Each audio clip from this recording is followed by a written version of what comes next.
Welcome to Around the Weird.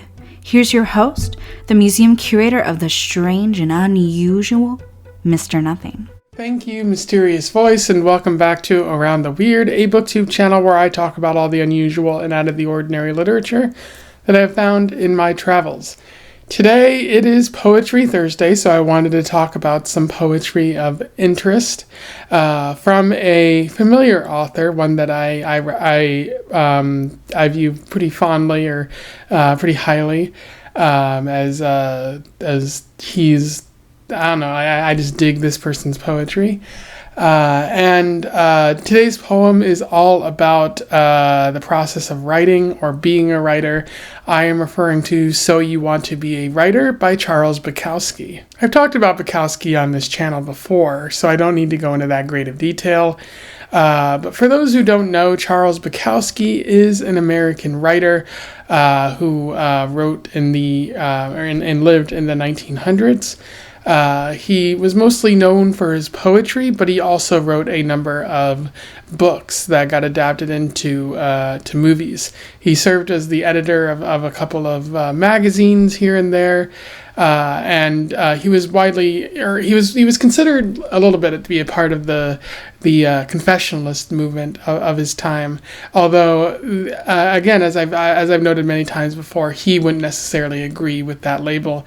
He wasn't particularly fond of labels. Just an all-around fascinating author who talked about his own life, but also sort of focused on the downtrodden, the people who weren't typically glorified in society.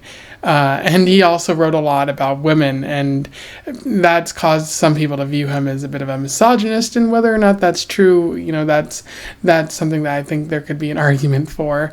But I'm rather fond of Bukowski because of his sort of blunt nature and his honesty in talking about things, not wishing to romanticize things that aren't necessarily worth that. So without further ado, let's talk about this poem. I will read it, do a little bit of analysis, and we will move on from there. So you want to be a writer. If it doesn't come bursting out of you in spite of everything, don't do it. Unless it comes unasked out of your heart and your mind and your mouth and your gut, don't do it. If you have to sit for hours staring at your computer screen or hunched over your typewriter searching for words, don't do it. If you're doing it for money or fame, don't do it. If you're doing it because you want women in your bed, don't do it. If you have to sit there and rewrite it again and again, don't do it. If it's hard work just thinking about doing it, don't do it. If you're trying to write like somebody else, forget about it. If you have to wait for it to roar out of you, then wait patiently. If it never does roar out of you, do something else. If you have to read it to your wife or your girlfriend or your boyfriend or your parents or to anybody at all, you're not ready. Don't be like so many writers. Don't be like so many thousands of people who call themselves writers. Don't be dull and boring and pretentious. Don't be consumed with self-love.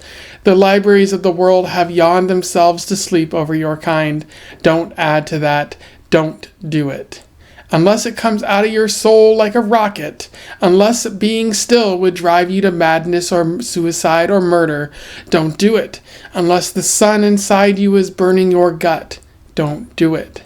When it is truly time, and if you have been chosen, it will do it by itself, and it will keep on doing it until you die, or it dies in you. There is no other way, and there never was. And so that was So You Want to Be a Writer by Bukowski. In terms of analysis, there's a little bit we're talking about in this poem. Just the first thing worth noting is the sort of narrative. There's no strict narrative in this poem. It's merely an unseen narrator, possibly Bukowski himself, saying, don't do it. If you don't meet any of these criteria to be a writer, if it doesn't come like roaring out of you, if you have to stare at your computer screen or whatever for hours, if you're doing it just to be famous or to have women in your bed, don't do it. The library is later in this poem, he specifically says, the libraries of the world have yawned themselves to sleep over your kind.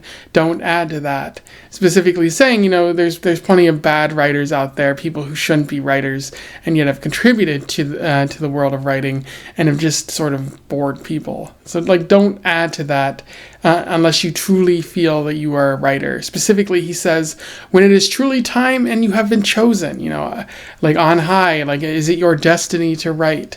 Unless you have all that applies to you, don't do it. Don't bother. There is no other way, and there never was. There is no easy way to become an acclaimed writer. You have to put in the work, and you have to want to do it. Otherwise, as Bukowski says, don't do it. That's another interesting aspect of this poem, is the use of repetition, repeating "don't do it" over and over and over and over again. Sort of like a rhythm there in the poem, saying like, if you're not sure that you want to do something, if this doesn't feel right to you, don't do it. There's plenty of other things that you could probably do in the world. And I really agree with that sentiment, like of not doing something that you're probably not well suited for. But more so than that, I kind of understand, having gone to libraries many times, that you always find some literature from somebody who feels like they're doing it out of rote memory, or because they think they have to write it. And sometimes you see that person has only written one time and then never again. Like, they just wanted to get their name out into the world, and it doesn't, like, that might seem like a noble goal, but at the same time, like, why are you doing this if that's all you're doing? Like, maybe you took an opportunity from someone else who was probably more talented than you. That's something to consider there. The last thing about this poem that I'll note is it does seem kind of hypocritical at times. Like, if at one point, Bukowski says, like, if you're too involved with yourself, if you're overly thinking about self-love or something like that, like specifically he says like, don't be pretentious, don't be consumed with self-love, which I think is funny, because it does seem like at times Bukowski was consumed with self-love. He was very obsessed with himself, or at least he focused on himself a lot, in a way that came off like he was filled with self-love, filled with self-obsession, or just telling other people about himself. Now, at the same time, he was deprecating himself a lot, self-deprecation, and noting his own failings, or something similar to that. He often wrote under about pen names and stuff, but it's clear he might have been talking to himself, or talking about himself. So maybe that isn't self-love entirely, but it is kind of funny. And even more so, like, he says, if you're doing it because you want women in your bed, don't do it. And there are so many countless Bukowski stories or poems even, where he's talking about women in his bed, and mostly, again, how he's disappointed them in some capacity because of his misogyny or something like that. But you could make an argument that it does seem like he became a writer, or he used his status as a writer to try to pull women and earn their affection or their attention in some way. But I maybe that's also not really true. Maybe that's more my guess. I think other people could make other arguments there. But it's just funny how it does come off hypocritical at times. But even Bukowski would probably admit to that and say that he's not perfect. But confessing that you're not perfect, and then going and saying these sorts of things, like, I don't think it matters that you call attention to it at times. Like, you can't just say that you're bad and then do bad things, or say that you're a hypocrite and then do hypocritical things, because it doesn't feel like you've learned a lesson from your admission there. But that's in general, that's what you get from Bukowski, is sort of hypocritical, very weird admissions on his part. And maybe in some way he's trying to become a better person. But I think at this point I'm really like tearing apart Bukowski instead of the poem. The poem is great. Bukowski's a strange author, but I think because of all of these weird things about him, that's what draws me to his writing, and I think that's what draws me to this poem. Anyway, those are my thoughts on So You Want to Be a Writer by Bukowski. Pretty interesting poem. Definitely one that I think more people should listen to or read as they consider whether or not to become a writer, because some people just do it to do it, and they don't really feel a pull to actually do art or be honest in what they're writing. So, a little lesson for people to learn there. Let me know your thoughts in the comments below. Would love to hear from you, whether about this poem or just my review here. Otherwise, don't forget to like, share, and subscribe so that more people can find out about Bukowski if they don't already know, or this poem.